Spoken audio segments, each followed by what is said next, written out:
एक मिनिट. नाही नाही, तुम्ही ते म्हणता आम्हाला हे काहीच देऊ नका तुम्ही.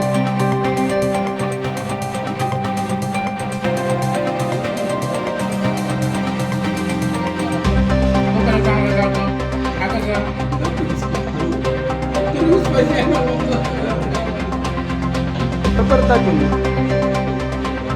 हो आलं की दाखवेन तांदूळाला. आमचा पंचासाठी खालच्या लोकांसाठी कोणता आहे, दुसऱ्या लोकांसाठी करता येईल.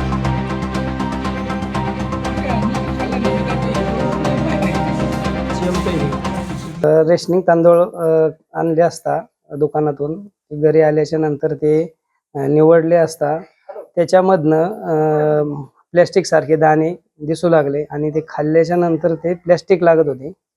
त्याच्यामुळे तो लहान मुलांच्या आणि माणसांच्या आरोग्याला धोका असल्यामुळे प्रशासनाने त्याच्यावरती कठोर अशी कारवाई करावा.